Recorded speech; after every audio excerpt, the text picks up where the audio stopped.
Chapter 28। Jiya how सुबह उठकर अपने अंगों को फैलाता हुआ चला गया। बगीचे में चलते हुए अपनी सामान्य जगह पर बैठ गया। जैसे ही उसने आत्मा को इकट्ठा करने की कला का इस्तेमाल किया, उसके शरीर में ऊर्जा सुचारू रूप से प्रवाहित हुई। उस पल के लिए जिया हाउ को लगा कि उसकी इंद्रियां और भी तेज हो रही हैं। अपनी आंखें बंद करके भी वह अपने आसपास के वातावरण को देख सकता था, और वह अनुभूति उसकी नंगी आंखों से भी ज्यादा गहरी थी। वह महसूस कर सकता था कि सौर ऊर्जा धीरे धीरे उसके आसपास के पौधों द्वारा अवशोषित हो रही है। वह कोमल बहती हवा, तैरते धूल के कणों को महसूस कर सकता था। सांसारिक ऊर्जा, हालांकि यह पतली है, यह अभी भी यहाँ है। जिया हाउ ने एक मुंह में गंदी हवा छोड़ी। तकनीक का उपयोग करते हुए जिया हाउ ने अपनी आध्यात्मिक ऊर्जा का उपयोग धीरे धीरे 6 इच्छाओं के असंख्य विचार कलाओं को उत्तेजित करने के लिए किया। चूंकि दोनों तकनीकों को आध्यात्मिक तकनीक माना जा सकता है, इसलिए जिया हाउ ने उनका उपयोग एक दूसरे के पूरक के रूप में किया। हालांकि उसने अपनी आध्यात्मिक क्यूई को बढ़ाने से एक अप्रत्याशित लाभ महसूस किया। मुझे लगता है चमत्कारों के बर्तन के साथ मेरा संबंध बढ़ गया है। ऐसा लगता है कि मैं बर्तन से और जुड़कर उसके रहस्यों को जान सकता हूँ। जब जिया हाउ ने अपनी आध्यात्मिक क्यूई को 4 दिशात्मक कर्म संतुलन में डुबोया, तो उसने अपने मस्तिष्क में सूचना की एक नई लहर महसूस की। हम यूनान महाद्वीप की वजन प्लेटों को जकड़ने वाली जंजीरें कमजोर हो गई हैं। मुझे लगता है कि जब ये 30 दिनों में पूरी तरह से गायब हो जाएगी तो मैं वहां वापस जा पाऊंगा। हालांकि एज्योर्सी वर्ल्ड की तरफ ये भारी हो गया है। इसका कारण क्या है? अपने नए ज्ञान का उपयोग करते हुए जिया हाउ ने इसका कारण पता लगाया। वर्तमान में जिया हाउ की शारीरिक शक्ति को पहले से ही पूरी दुनिया में सर्वश्रेष्ठ कहा जा सकता है। यद्यपि रूढ़िवादी होने के बावजूद जिया हाउ को लगा कि शुद्ध शारीरिक शक्ति के मामले में उसके मुकाबले 10 से अधिक लोग नहीं हो सकते। इसके अलावा उसके पास आंतरिक ऊर्जा, तलवार तकनीक, एक जादुई कृपाण और 6 इच्छाओं की रहस्यमय तकनीक भी है। इनमें से प्रत्येक तकनीक सामान्य मनुष्यों के लिए आसानी से घातक बन सकती है। यूनान महाद्वीप में ऐसा कुछ नहीं है, लेकिन एज्योर्सी वर्ल्ड में ऐसा है। इन तकनीकों को पौराणिक माना जा सकता है, इसलिए मैं इन्हें यहाँ लापरवाही से इस्तेमाल नहीं कर सकता। मुझे यहाँ एज्योर्सी वर्ल्ड के नियमों के अनुसार खेल खेलना होगा। जिया हाउ ने एक पल के लिए सोचा।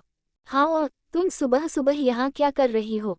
जिया हाउ आंखें बंद करके बैठी रही। बड़ी बहन लैन, मैं बस ध्यान कर रही थी।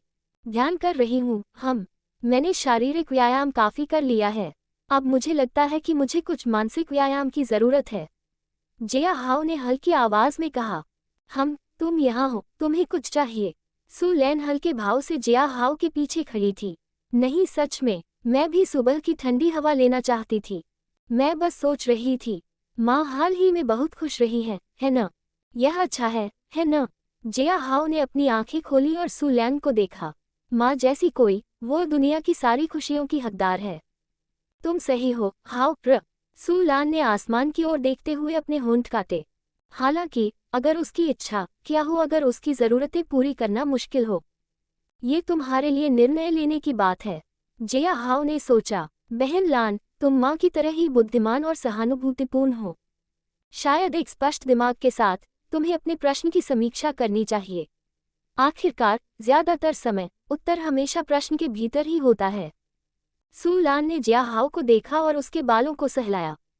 तुम आज सुबह बहुत दार्शनिक बातें कर रहे हो, है न? अरे, तुम माहौल खराब कर रहे हो। जिया हाउ नाराज हुए बिना नहीं रह सकी। आओ, मैं तुम्हारे अशांत मन को शांत कर दूं। हाउ। सू लैन चौंक गई जब जिया हाउ ने उसे नीचे खींच लिया और अपनी गोद में बैठा लिया। अपने मन को शांत करो। एक गहरी सांस लो और उसे कुछ सेकंड के लिए रोक कर रखो। उसके बाद सांस छोड़ो। बिना विरोध किए सू लैन ने वही किया जो जिया हाउ ने उसे करने के लिए कहा था। जब वह ध्यान करने की कोशिश कर रही थी, जिया हाउ ने सू लैन के दिमाग को प्रभावित करने के लिए अपनी 6 इच्छाओं की असंख्य विचार कला का इस्तेमाल किया। धीरे धीरे उसके अराजक विचारों को दबा दिया। 6 इच्छाओं की असंख्य विचार कला कोई बुरी तकनीक नहीं है। ये बस एक तकनीक है। ये धार्मिक या बुरी बनती है, यह अभ्यास करने वाले पर निर्भर करता है। कुछ मिनटों के बाद सू लैन ने अपनी आंखें खोलते हुए आह भरी। वाह, मुझे उम्मीद नहीं थी कि यह इतना उत्साहजनक लगेगा। तो क्या तुम और ध्यान करने जा रही हो? जिया हाउ ने पूछा। सू लान ने मुस्कुराते हुए अपने कंधों के ऊपर से जिया हाओ को देखा। मुझे संदेह है कि मैं अपनी जांघों पर रगड़ने वाली कठोरता के साथ शांत मन से ध्यान कर पाऊंगी। सू लान के उठते ही जिया हाओ शर्मिंदा हो गया। अपनी पैंट के उभार को देखते हुए वह खुद को समझाए बिना नहीं रह सका। ठीक है, यह एक स्वाभाविक प्रतिक्रिया है, बड़ी बहन सू। जिया हाओ मुस्कुराए। इसके अलावा अगर यह कठोर नहीं हुआ तो क्या ये तुम्हारी नारीत्व के लिए शर्म की बात नहीं होगी? ओह सच में, तुम अपने लिंग के माध्यम से अपनी प्रशंसा दिखाना चाहती हो। सू लान जिया हाओ को धीरे से थपथपाते हुए हंसने से खुद को रोक नहीं पाए। हे भगवान, तुम वाकई दिन ब दिन बेशर्म होती जा रही हो। हाओ लान डाइनिंग हॉल में आओ। ओह, लगता है माँ जाग गई है। सू लान पलटी और चली गई। अभी आती हूँ, जिया हाओ ने सिर हिलाया। नाइट गाउन में सू युनकी को देखकर सू लान हंसने से खुद को रोक नहीं पाए। अच्छा माँ। ऑनिंग, माँ, मुझे लगता है कि कल रात आपको काफी अच्छी नींद आई होगी। सू युनकी के गाल लाल हो गए और वह उन्हें रगड़ने से खुद को रोक नहीं पाए। हाँ, तुम ऐसा कह सकती हो।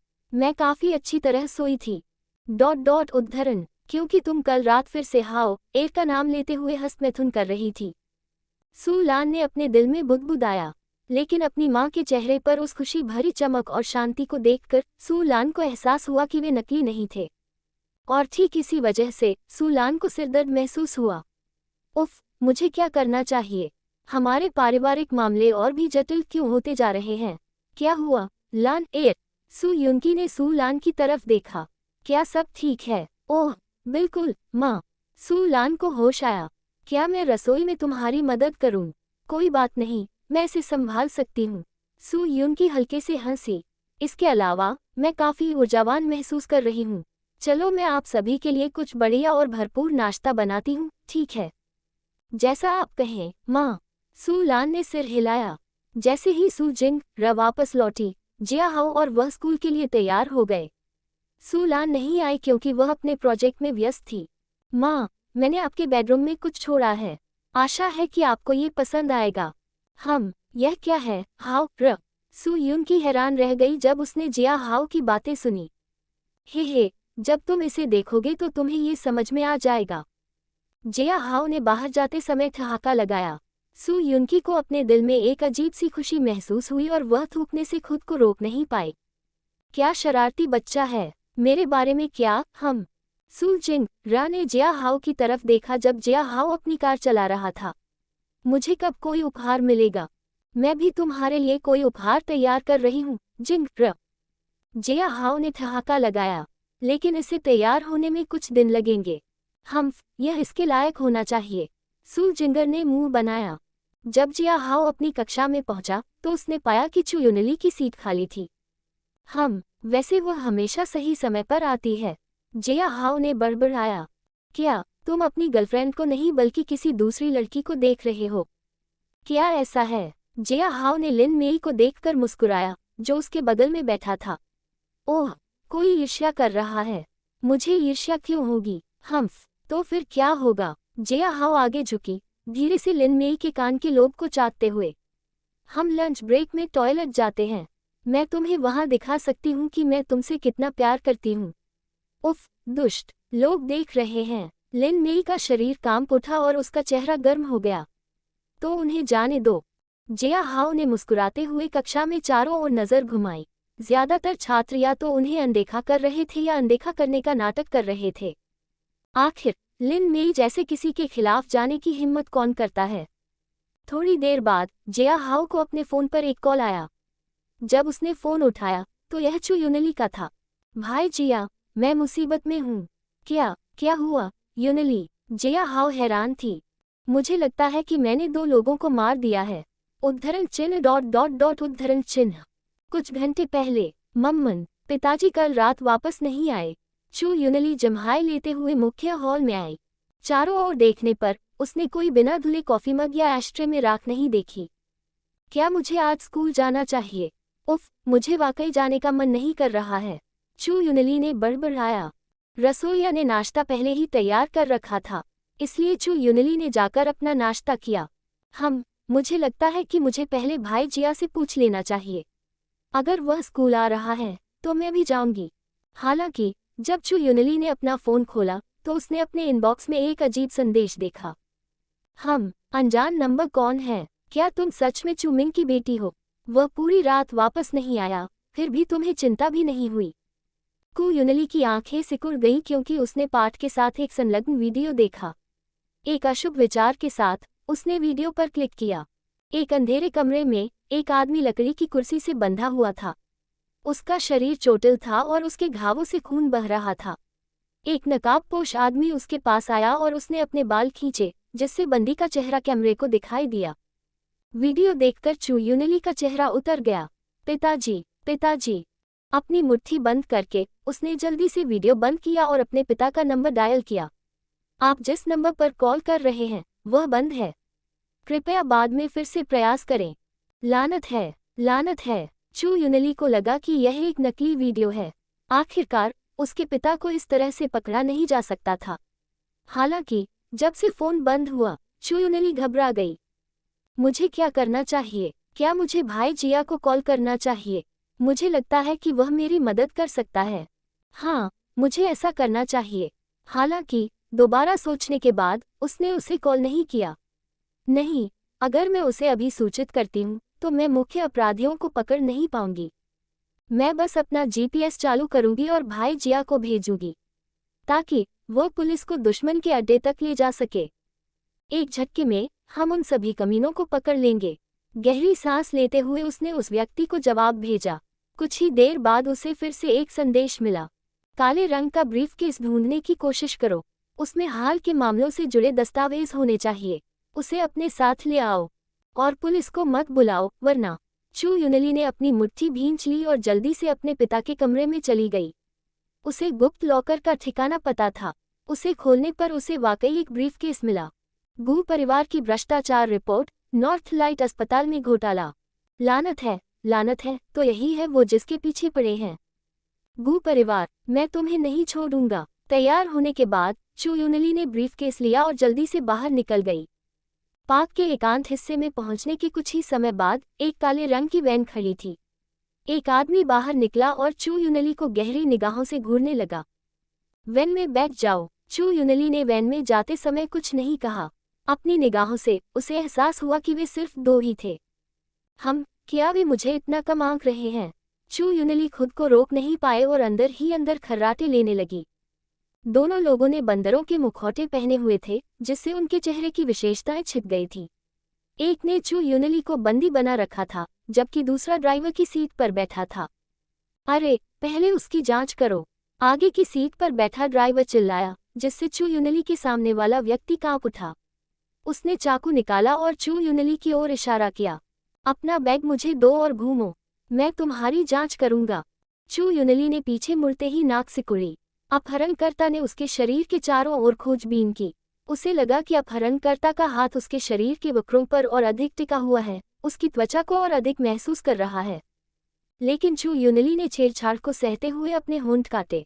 आहा, ये कुतिया! चू यूनली के मोजे से एक छोटा सा फल काटने वाला चाकू निकालते हुए अपहरणकर्ता ने नाक सिकुड़ी। कितना प्यारा! तुम्हें लगता है कि यह छोटी सी चीज हमारे सामने खड़ी हो सकती है? लेकिन ब्रीफकेस कहाँ है? हमने जो दस्तावेज मांगे थे वे कहाँ हैं? क्या? ड्राइवर ने चिल्लाया। वह दस्तावेज नहीं लाए। अपहरणकर्ता ने चू यूनली को घूर कर देखा। तुम हमें हल्के में ले रही हो? तुम्हें लगता है कि पिताजी ने अपने घर में ऐसे ही रखा था? चू यूनली ने नाक सिकुड़ी। मेरा फोन चेक करो, मेरे पास केवल दस्तावेजों की तस्वीरें हैं। मेरे पिताजी ने ब्रीफकेस दूसरी जगह रखा था। अपहरणकर्ता ने तस्वीर देखते ही उसके बैग से फोन छीन लिया। उसके बाद उसने बस फोन बंद कर दिया। ये कुतिया! जैसे ही ड्राइवर ने वैन चलाना शुरू किया, वैन ने झटका मारा। अब हम कहाँ जा रहे हैं, बॉस? जल्दी करो और उस कुतिया को दवा दे दो। क्या दवा? चू यूनली डरी हुई लग रही थी। कृपया ऐसा मत करो, मैं किसी को नहीं बताऊंगी। कृपया बस मुझे कोई दवा मत दो। तुम बहुत चिल्लाती हो। अपहरणकर्ता ने सिरिंज निकालते हुए नाक सिकुड़ी। अचानक ऐसा लगा कि वैन स्पीड बम्प के लिए धीमी हो गई, जिससे चू यूनली और अपहरणकर्ता दोनों आगे की ओर खींच गए। आह! चू यूनली ने जानबूझकर अपने हाथ हिलाए, अपहरणकर्ता के हाथ से सिरिंज को झटक दिया। तुम कमीनी कुतिया! अपहरणकर्ता ने जल्दी से सिरिंज पकड़ते हुए चिल्लाया। चू यूनली ने अपना हाथ ऊपर उठाते हुए गुस्से से कहा, ठीक है, अगर तुम मुझे नशीला पदार्थ देना चाहते हो तो मेरी बाह का इस्तेमाल करो। मैं एक महिला हूँ, ठीक है, तुम मुझे अपवित्र नहीं कर सकते। अपहरणकर्ता एक पल के लिए स्तब्ध रह गया और फिर सूंघने लगा। उसने चू यूनली की पूरी आस्तीन लपेटने की जहमत नहीं उठाई। उसने बस उसकी बाह पर सिरिंज चुभो दी। उफ! चू यूनली दर्द से कराह उठी और उसकी आंखें घूमने लगी, जिससे उसका शरीर सुस्त हो गया। कुछ देर बाद वह एक तरफ गिर गई। आखिरकार वह सो गई। अपहरणकर्ता ने सूंघते हुए कहा, बॉस, अब हम कहाँ जा रहे हैं? बेशक मुख्य जगह पर, ड्राइवर ने जवाब दिया। क्या हमें दस्तावेज नहीं मिलेंगे? रसोइये ने कहा कि चूमिंग ने ब्रीफकेस लाने के बाद उसे बाहर नहीं निकाला। बेवकूफ, क्या वह दस्तावेज अलग से नहीं ले सकता? ड्राइवर ने डांटा। इसके अलावा मुझे लगता है कि लड़की सच बोल रही है। दस्तावेज दूसरी जगह पर हैं। लेकिन कोई चिंता नहीं, जब तक हमारे पास चूमिंग की बेटी है वह खुद ही हमें दस्तावेज लाकर देगा। हे, मुझे यकीन है कि गू परिवार हमें बहुत सारा पैसा देगा। अपहरणकर्ता मुस्कुराया, और उसके बाद हम इस कुतिया के साथ कुछ मौज मस्ती भी कर सकते हैं। ड्राइवर हंसा, बेशर्म कमीना, लेकिन मैं पहले जा रहा हूँ, ठीक है? अच्छा, क्या अब हम हाईवे पर हैं? हाँ, हम हैं। अचानक चू यूनली के हाथ से अंगूठी खनकती हुई आवाज के साथ नीचे गिर गई। अपहरणकर्ता चौंक गया और उसने अपना सिर झुकाया, सहज रूप से उसे उठाने की कोशिश की।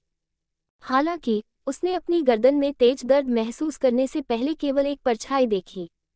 तारांकन FHYOOK।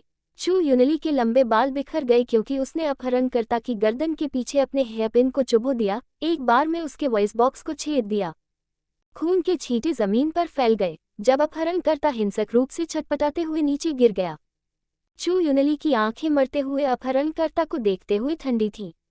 उसकी आंखों में एक भी भावना नहीं थी।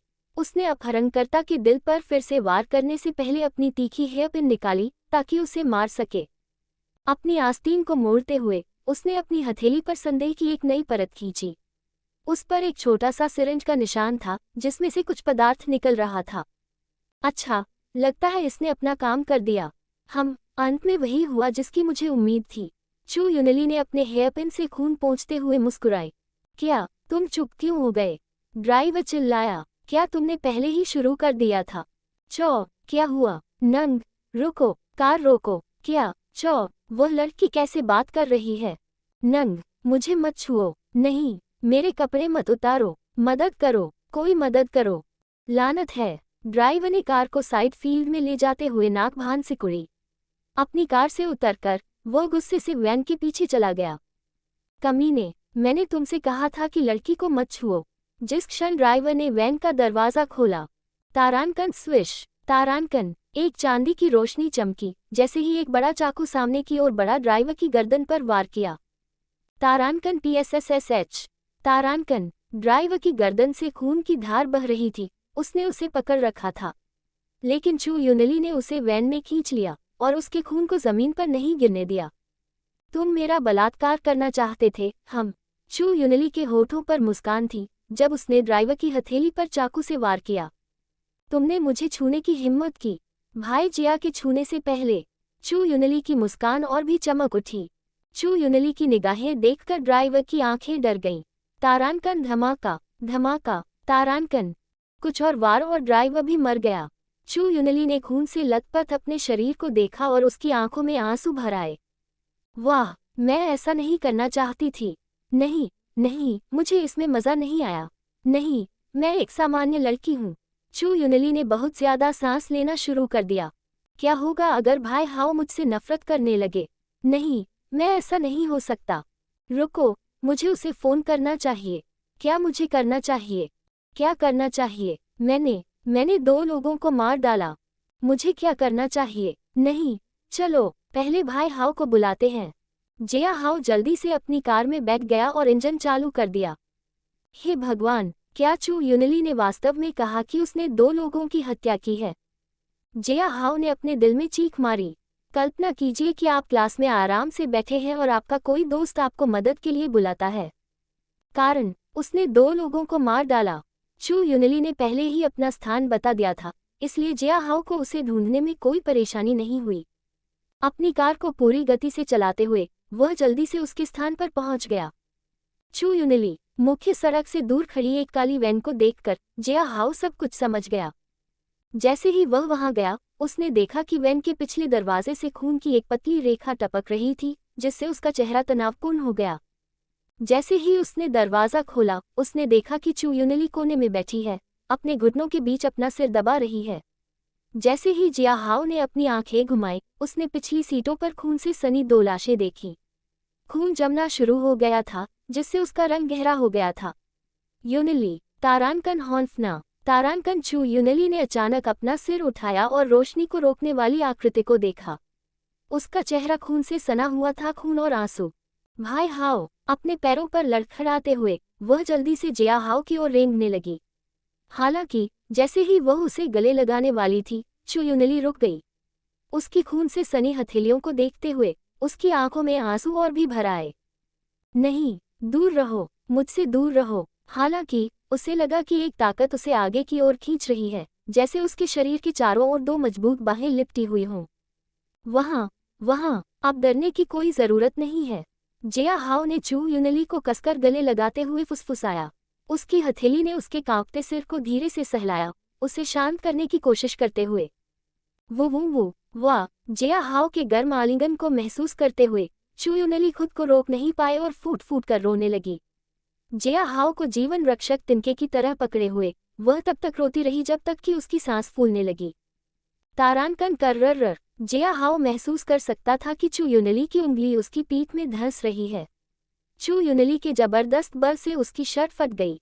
हालांकि जिया हाउ की बेदाग त्वचा पर केवल कुछ सफेद खिंचाव के निशान दिखाई दिए।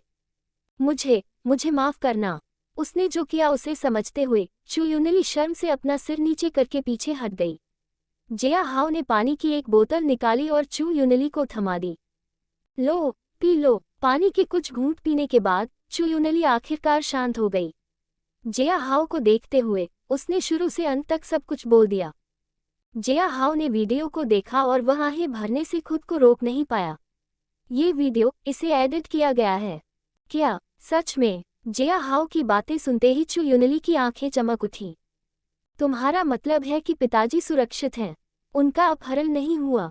बिल्कुल नहीं। जिया हाउ ने अपनी आंखें घुमाई। अगर ऐसा होता तो पुलिस तुम्हारे पास पहुंच जाती। मैंने भी यही सोचा था, चू यूनिली ने कराहते हुए कहा। लेकिन फिर मैंने सोचा कि इन कमीनों को फंसाकर उनके ठिकाने पर पहुंच जाऊं, ताकि हम एक ही झटके में उन सभी को पकड़ सकें। बट उद्धरण चिन्ह। ठीक है, वैन से बाहर निकलो, हमें घटनास्थल को साफ करना है। जिया हाउ ने अपना चेहरा रगड़ा। मैं आत्मसमर्पण क्यों नहीं कर देता? उद्धरण चिन्ह। तुम 2 लोगों को मारने के बाद भी आत्मसमर्पण करना चाहते हो? हम। जिया हाउ ने उसे घूर कर देखा। तो फिर तुमने मुझे यहाँ क्यों बुलाया? मुझे अपराध में भागीदार बनाने के लिए?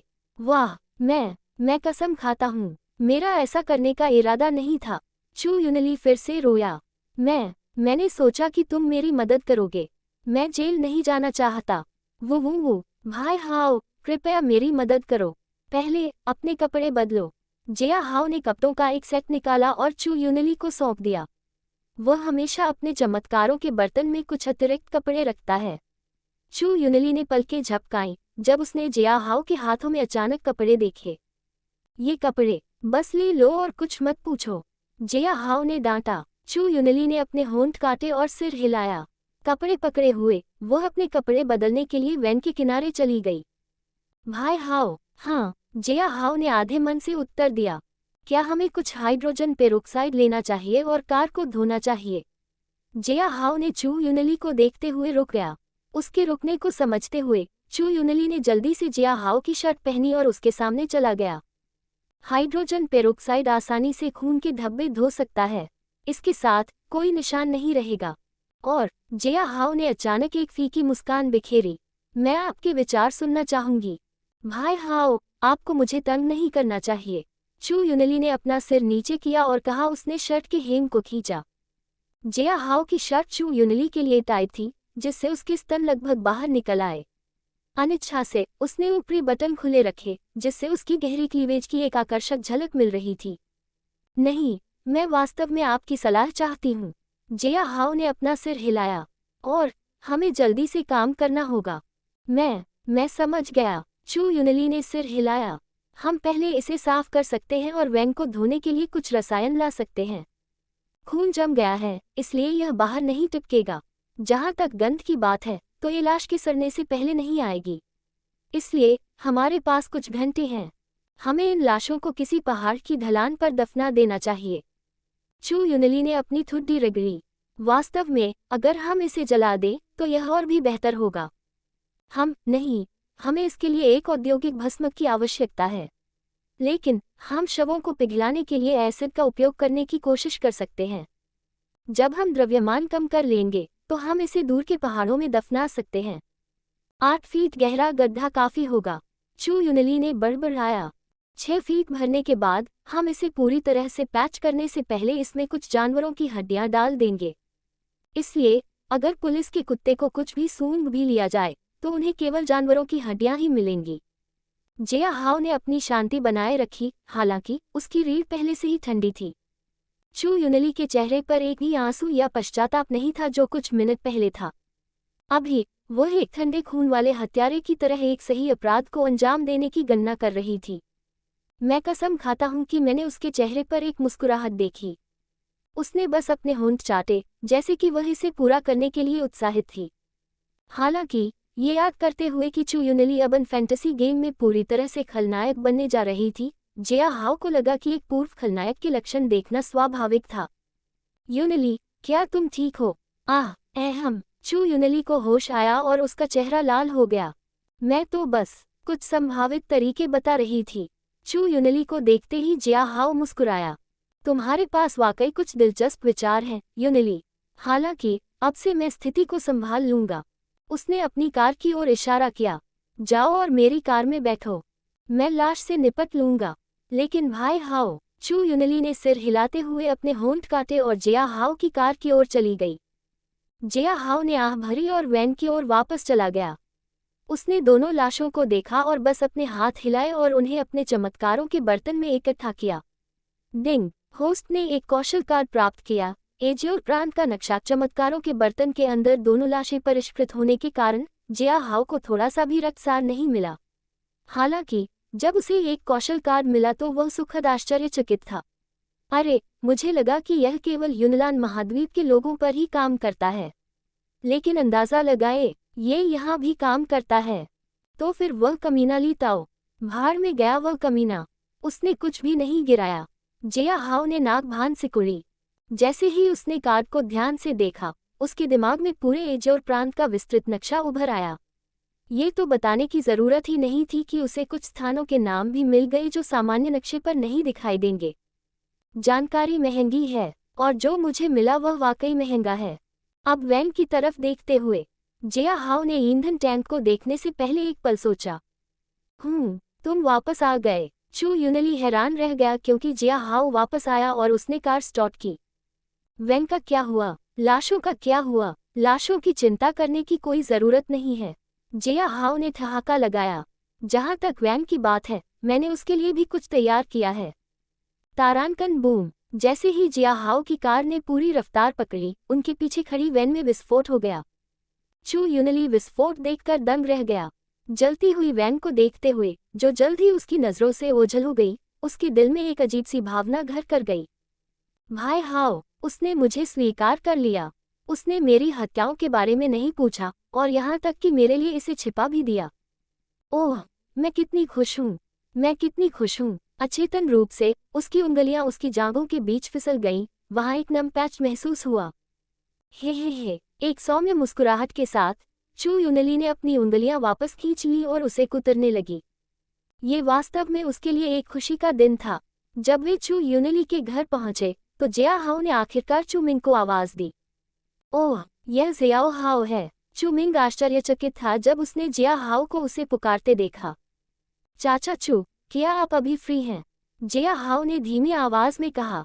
मैंने आपको कुछ भेजा है, कृपया इसे देखें।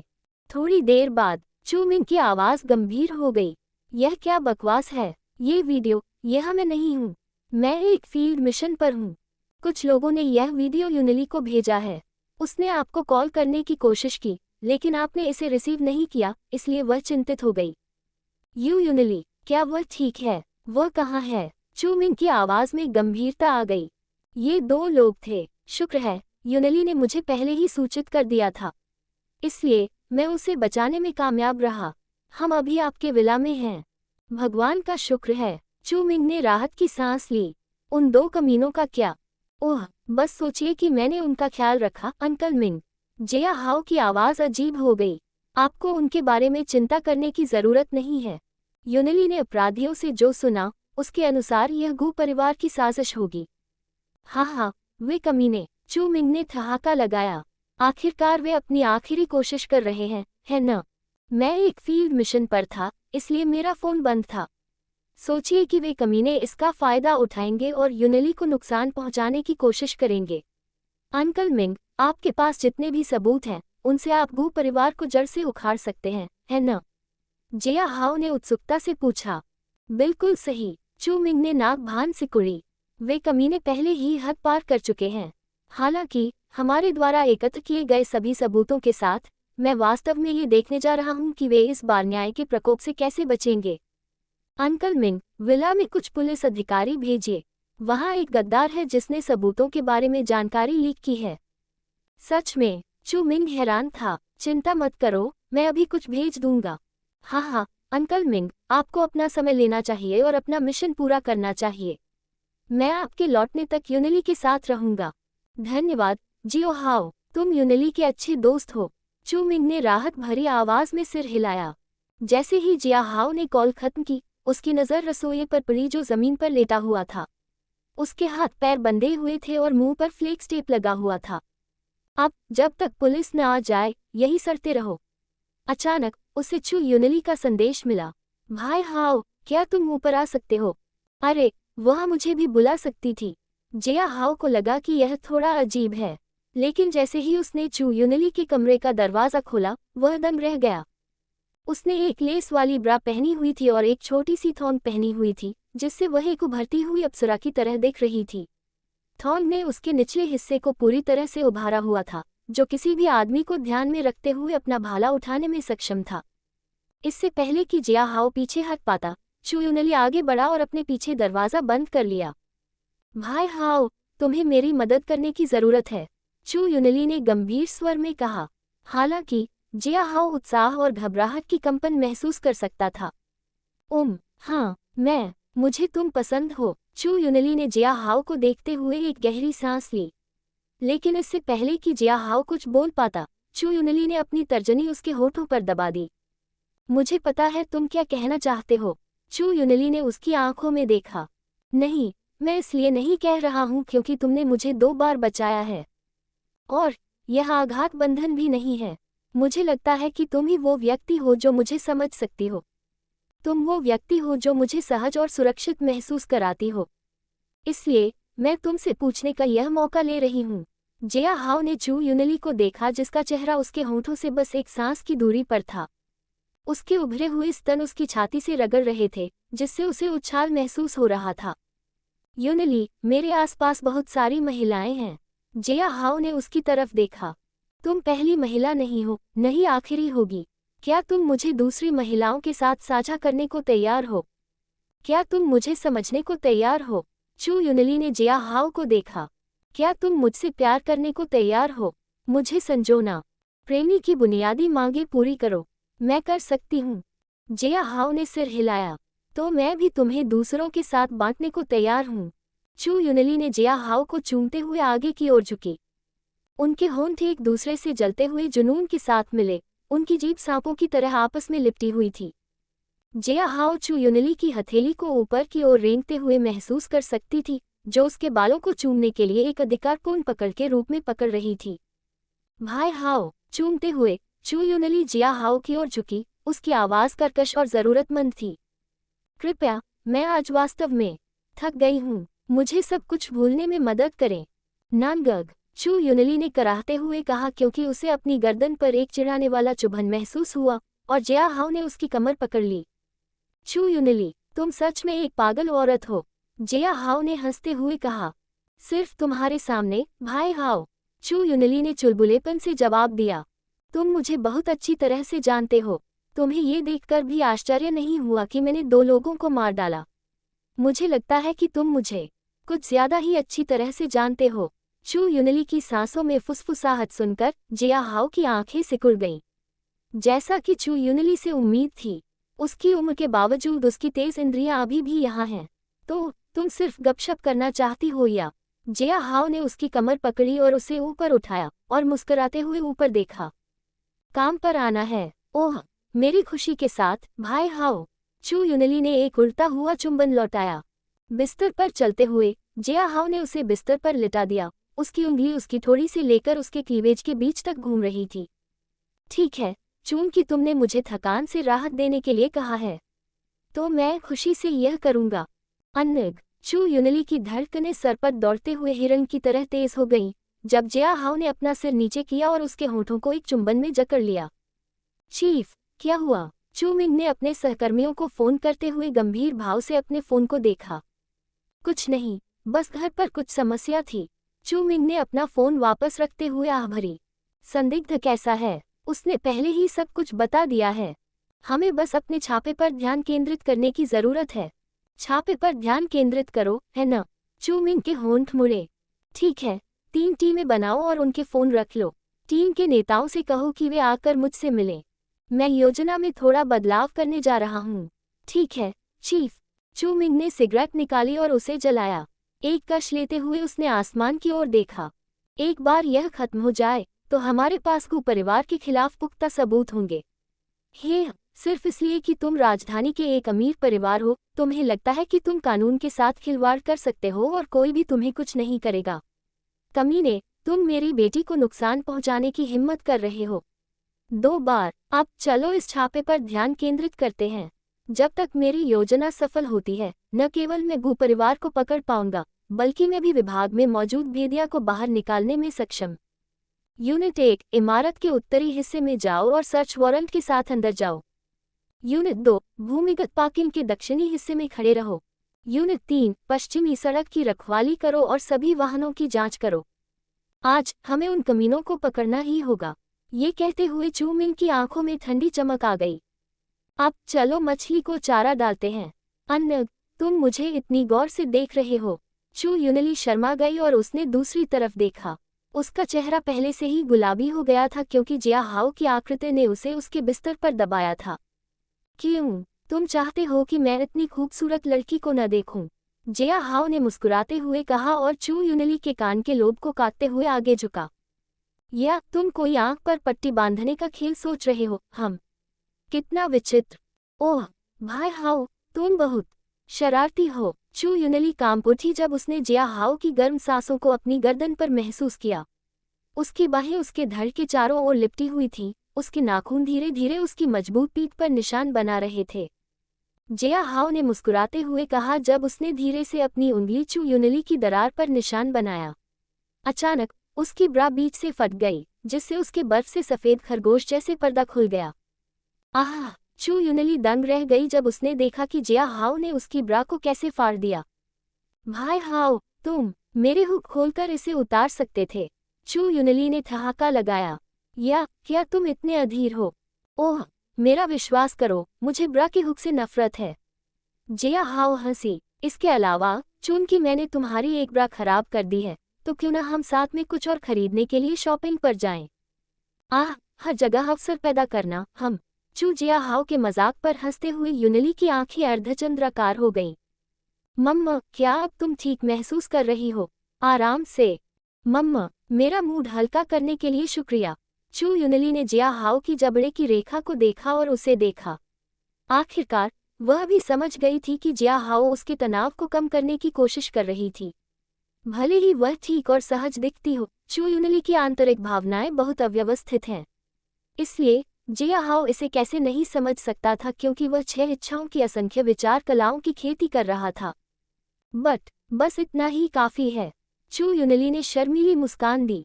तुम सिर्फ मीठी बातें करना चाहते हो और एक महिला को इंतजार करवाना चाहते हो। जिया हाओ ने ये सुनकर ठहाका लगाया। ओह, तुम चिंता मत करो, मेरे मुंह के और भी इस्तेमाल हैं। नंग। अचानक चू युनली का शरीर कांप उठा। जब उसने महसूस किया कि जिया हाओ की जीभ की नोक धीरे धीरे उसके निचले पेट को छू रही थी, उसके निचले बगीचे तक। उसकी चाट की धीमी और चिढ़ाने वाली प्रकृति ने उसके शरीर को वासना की ज्वाला से जला दिया। हग, भाई हाओ, तुम क्या हो? नंगे, दोपहर के 3:23। शश, बस आराम करो और आनंद लो। चू युनली को एक सुखद झटका लगा जब जिया हाओ की जीभ ने धीरे धीरे उसकी चूत की पंखुड़ियों को छुआ। उसकी मध्यमा और अनामिका उंगलियां धीरे धीरे उसके पवित्र कुएं में घुस गईं, धीरे धीरे उसकी आंतरिक दीवारों को छेड़ रही थी। इस बीच उसका दूसरा हाथ उसके स्तनों को सहला रहा था, उसकी उंगलियों के बीच उसके उभरे हुए निप्पल को सहला रहा था। आह, भाई हाओ, ये बहुत अच्छा लगता है। चू युनली को लगा जैसे उसे हजारों हाथों ने सहलाया हो, हर हाथ उसके नग्न शरीर को किसी खजाने की तरह संजो रहा हो। और जो और भी ज्यादा आनंददायक था वह ये था कि यह सब उसके प्यारे भाई हाओ का था। उसका निचला शरीर पागलों की तरह हिल रहा था क्योंकि उसे लगा कि जिया हाओ उसे और ज्यादा छेड़ रहा है। अनग, भाई हाओ, मैं करने वाला हूँ। आह, चू युनली के पूरे शरीर में आनंद की लहर दौड़ गई और उसके निचले हिस्से से झरने का पानी बह निकला। जिया हाओ ने अपने हाथ पकड़े हुए थे उसकी कमर को सहारा देते हुए उसने उसे थोड़ा ऊपर उठाया और उसकी ठुड्डी को सहलाया। तो क्या तुम्हें एपेटाइजर पसंद आया? बहुत बहुत, चू युनली ने जिया हाओ को गले लगाते हुए कहा। ठीक है, तो तुम्हें मेन कोर्स जरूर पसंद आएगा।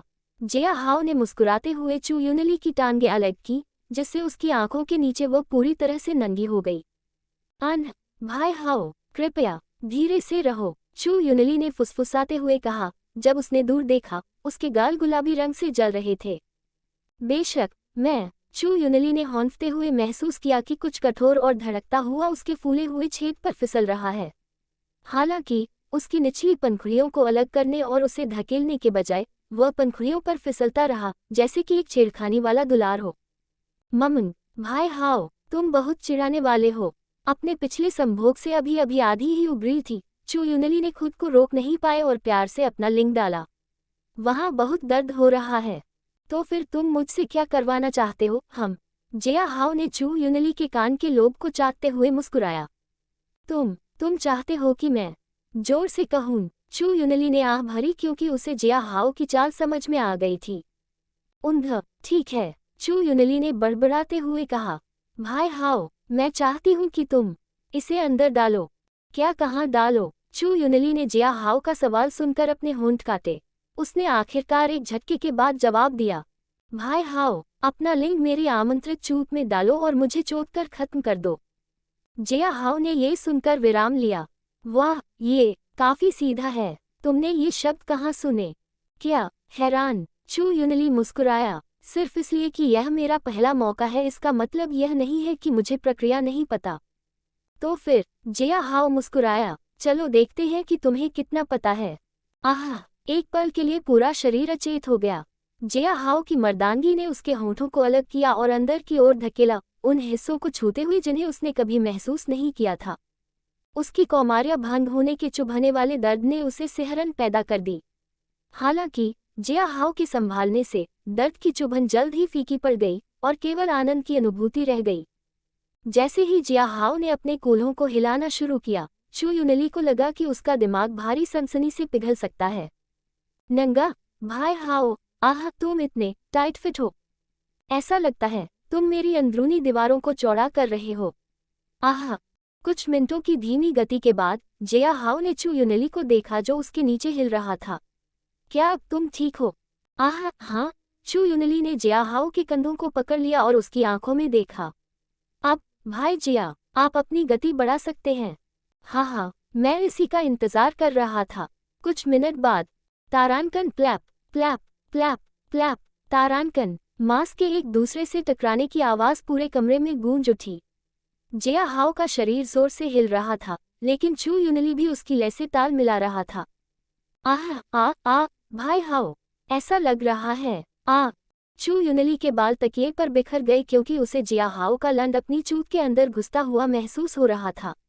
उसकी मखमली दीवार ने लंड को जकड़ लिया और उसे रेशमी वाइस की तरह दोह लिया। भाई हाओ, जोर से और जोर से। चू युनली को लगा कि वह अपने जीवन का सबसे अच्छा समय बिता रही है।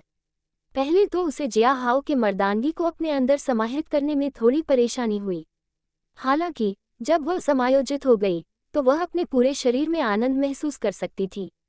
जिया हाओ के प्रत्येक धक्के ने उसकी आंतरिक दीवारों को कसकर खरोंच दिया, उसके पवित्र कुएं के अंदर के आनंद बिंदुओं को रगड़ दिया।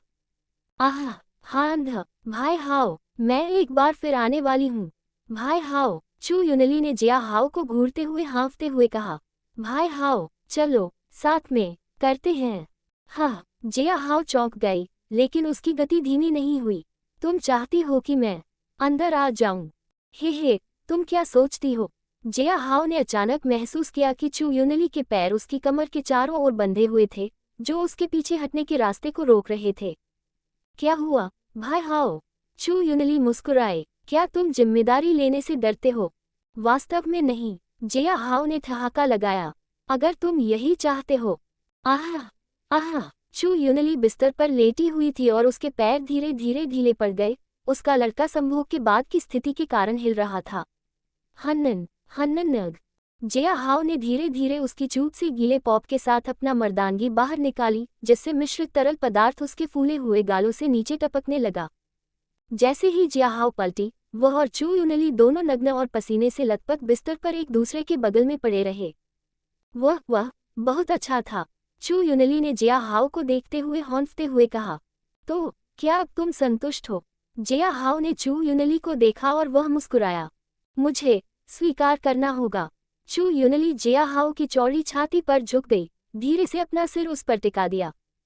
हालांकि मुझे लगता है, मेरा मतलब है, चू युनली शर्मा गई क्योंकि उसने आगे नहीं कहा।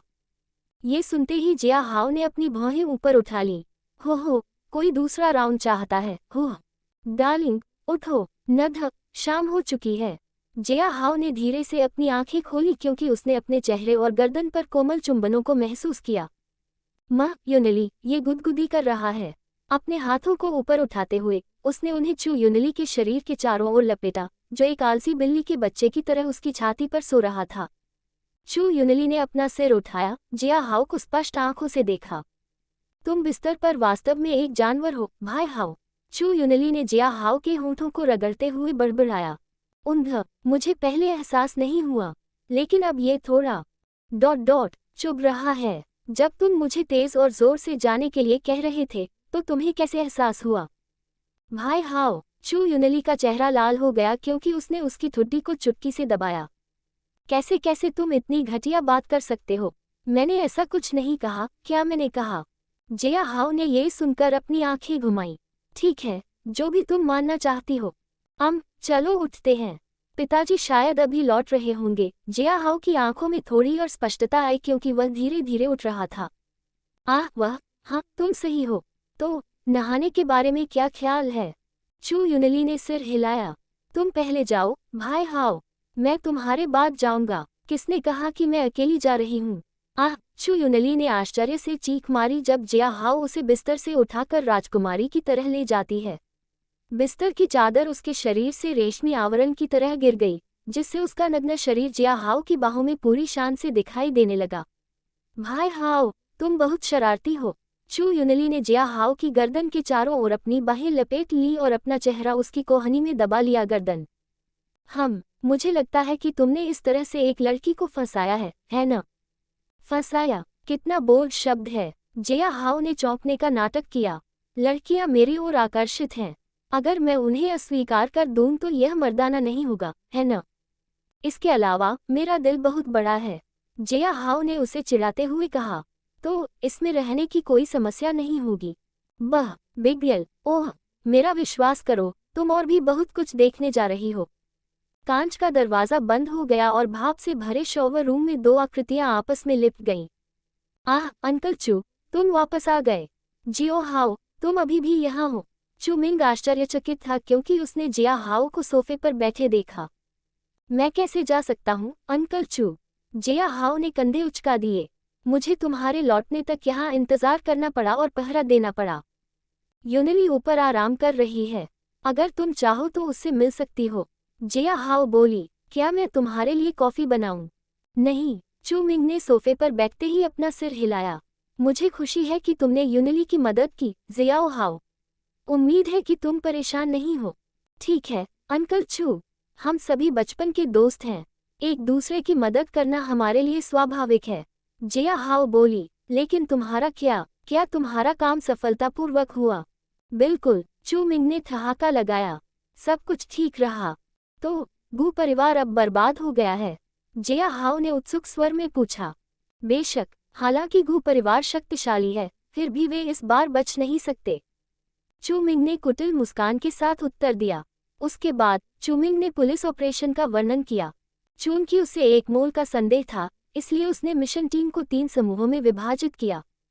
हालांकि प्रत्येक समूह को उससे अलग अलग जानकारी और निर्देश मिले, और उसने समूह के सदस्यों को एक दूसरे के साथ बातचीत करने की भी अनुमति नहीं दी। छापे के दौरान पुलिस ने तलाशी वारंट के साथ मुख्य भवन में प्रवेश किया। हालांकि उनकी तलाशी के बावजूद उन्हें कुछ और नहीं मिला। हालांकि एक एसयूवी में लोगों के एक समूह ने दक्षिण द्वार से भागने की कोशिश की। दुर्भाग्य से वे सीधे मेरे जाल में चले गए। चू मिंग ने एक आत्मसंतुष्ट मुस्कान दी। टीम 2 को पता था कि टीम 3 पश्चिम सड़क की रखवाली कर रही थी। हालांकि मैंने जानबूझकर इसे दक्षिणी सड़क में बदल दिया। इसलिए जब अपराधी ने दक्षिणी सड़क से भागने की कोशिश की तो मुझे समझ में आ गया कि वह टीम 2 में था। और चूंकि मैं संदिग्धों की सीमा को कम करने में कामयाब रहा, इसलिए उस जासूस को ढूंढना बहुत आसान था। गू परिवार वास्तव में अपराध में उलझा हुआ है। जिया हाओ ने सिर हिलाया। हालांकि अंकल चू को सावधान रहने की जरूरत है, क्योंकि गू परिवार के कई सहयोगी हैं, और यह भी नहीं कहा जा सकता कि उनके अंडरवर्ल्ड से भी कुछ संबंध हैं। अन्यथा वे पुलिस और कू यूनिली पर इतनी आसानी से हमला कैसे कर सकते हैं? ऐसा लगता है कि आप गू परिवार के बारे में काफी कुछ जानते हैं, जियो हाओ। चू मिंग ने जिया हाओ को घूर कर देखा। ठीक है, मेरे पास यहाँ वहाँ कुछ मुखबिर हैं। जिया हाओ मुस्कुराए। मुझे उम्मीद है कि अंकल चू समझेंगे। हालांकि आप सही हैं। चू मिंग ने सिर हिलाया। मुझे कुछ प्रतिक्रिया का सामना करना पड़ सकता है, लेकिन मुझे वास्तव में परवाह नहीं है। अपराध और न्याय एक ही सिक्के के 2 पहलू हैं। इस दुनिया में बहुत सारे छायादार इलाके हैं जहां पुलिस चाहकर भी नहीं पहुंच सकती। चू मिंग की अभिव्यक्ति गंभीर हो गई। हालांकि गू परिवार ने अपने मानवीय शोषण के साथ बहुत आगे निकल गए, और उन्हें एक उदाहरण बनाना जरूरी था। जैसे ही वह बोल रहा था, अचानक उसका फोन बज उठा। फोन उठाते ही चू मिंग की आंखें सिकुड़ गईं। हाँ सर, ... मैं समझ गया। मैंने वही किया जो मेरा कर्तव्य था, और मुझे इसका जरा भी पछतावा नहीं है। चू मिंग ने फोन समाप्त करते हुए जवाब दिया। हालांकि बाद में वह इसे नहीं देख पाया। क्या हुआ अंकल चू? जिया हाओ उत्सुक हो गया। अच्छा, लगता है कि उच्च अधिकारियों ने आखिरकार अपना कदम उठाया। चू मिंग ने कड़वाहट से ठहाका लगाया। गू परिवार इस बार बच नहीं पाएगा। हालांकि मैं भी गोलीबारी से नहीं बच पाऊंगा। मुझे स्वैच्छिक सेवानिवृत्ति का प्रस्ताव मिला है। जिया हाओ ने ठहाका लगाया, क्योंकि उसे भी समझ में आ गया था कि यह कितना स्वैच्छिक था। अच्छा अंकल चू, मुझे लगता है कि आपने इसकी उम्मीद की थी। आखिर जंगल में सबसे सीधा पेड़ सबसे पहले काटा जाता है। ये सच है। चू मिंग ने हल्की हंसी दी। शायद मैं बहुत ज्यादा धार्मिक और कठोर हो गया हूँ। हमारे विभाग में ऐसे लोग बहुत कम हैं। ठीक है, तुम्हें यह विला और यूनिली मिल गई है। शायद तुम्हें भी एक ब्रेक लेना चाहिए, जिया हाओ ने प्रस्ताव रखा। आखिरकार प्रांतीय आपराधिक जांच विभाग के प्रमुख के रूप में सेवानिवृत्त होना बहुत ही प्रतिष्ठित है। इसके अलावा तुम इस मौके का उपयोग कुछ खाली समय पाने के लिए भी कर सकते हो। घूमो और देश को देखो या यूनिली के साथ कुछ समय बिताओ। चू मिंग ने जिया हाओ को सुना और वह सोच में पड़ गया। तुमने जो कहा वह संभव है। शायद मैं वाकई बूढ़ा हो रहा हूँ। पिताजी, तुम वापस आ गए। जिया हाओ और चू मिंग ने सीढ़ियों की ओर देखा और चू यूनिली को नीचे आते देखा। उसके कदम थोड़े डगमगा रहे थे, जिससे जिया हाओ शर्मिंदा हो गई। हालांकि चू यूनिली ने बस दौड़कर चू मिंग को गले लगा लिया। भगवान का शुक्र है पिताजी, मैं तुम्हारे बारे में बहुत चिंतित था। हाँ, मैं ठीक हूँ यूनिली। चू मिंग ने उसे गले लगाया और उसके सिर पर थपथपाया। मुझे माफ कर दो, मैं अपने काम में बहुत व्यस्त था। नहीं पिताजी, ये ठीक है। मुझे पता है कि आपका विभाग कितना मांग वाला हो सकता है। हाँ, मुझे खेद है यूनिली। चू मिंग ने उसे जाने दिया और उसने चिंतित आंखों से उसकी ओर देखा। तुम ठीक है? हाँ, मैंने उस कमीने को हमारे घर से पहले ही गिरफ्तार कर लिया है। अब से तुम सुरक्षित हो। ये सब भाई जिया की बदौलत था। चू युनली ने जिया हाउ को देखकर मुस्कुराया। उसके बिना मैं मरने के बराबर था। वह मुझे बचाने और मारने के लिए दौड़ा दौड़ा आया। हम 2 अपहरणकर्ताओं को हराया। तो वे कहाँ हैं? चू मिंग ने जिया हाउ को देखा। जिया हाउ ने ठहाका लगाया। मैंने उनका ख्याल रखा अंकल, आपको चिंता करने की जरूरत नहीं है। वैसे भी बहुत देर हो चुकी है, मुझे अब जाना होगा। माँ इंतजार कर रही होगी। जरूर, चू मिंग ने सिर हिलाया। यहाँ आते रहो, युनली तुम्हें बहुत पसंद करती है। डी डैड, तुम क्या कह रहे हो? चू युनली ने चू मिंग को धक्का देते हुए शर्माते हुए कहा। हाँ, कितनी प्यारी लड़की है। चू मिंग हंसा। इस बीच जिया हाउ, तुम्हें घर से निकाल दिया गया है। जिया हाउ ने अपना सिर नीचे झुका लिया और सू युनकी के सामने खड़ा हो गया। माँ, मुझे समझाओ,